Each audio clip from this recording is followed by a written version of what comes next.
ত্রয়োদশ জাতীয় সংসদ নির্বাচনকে সামনে রেখে আবারও সক্রিয় হচ্ছেন বিএনপি চেয়ারপারসন খালেদা জিয়া। দীর্ঘ ১০ বছর পর সরাসরি নির্বাচনী প্রচারণায় অংশ নিতে পারেন তিনি, এমন ইঙ্গিত মিলেছে।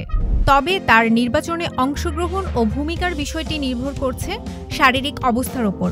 বিবিসি বাংলাকে দেয়া এক সাক্ষাৎকারে এমনটাই জানিয়েছেন বিএনপির ভারপ্রাপ্ত চেয়ারম্যান তারেক রহমান। তারেক রহমান বলেন, যতবার বাংলাদেশে গণতান্ত্রিক অধিকার হরণ করা হয়েছে, সেই গণতন্ত্র পুনঃপ্রতিষ্ঠায় প্রতিবারই অবদান রেখেছেন বেগম খালেদা জিয়া। এবারও সবাই দেখেছে স্বৈরাচারের সময়ে কিভাবে তার ওপর অত্যাচারের খড়গ নেমে আসে, কিন্তু উনি কোনো আপোষ করেননি। তারেক রহমান বলেন, এমন একজন ব্যক্তি আজ অসুস্থ। কেন এবং কিভাবে তিনি অসুস্থ হলেন, তাকে মিথ্যা মামলায় জড়িয়ে জেলে পাঠানো হলো, আমরা তা দেখেছি। তিনি আরও বলেন, যিনি বাংলাদেশের গণতন্ত্র প্রতিষ্ঠায় এত বড় ভূমিকা রেখেছেন, আমি সেই দলের কর্মী হিসেবে বিশ্বাস করি জনপ্রত্যাশিত এই নির্বাচনে যদি উনার শারীরিক সক্ষমতা অনুমতি দেয়, নিশ্চয়ই উনি কিছু না কিছু ভূমিকা রাখবেন।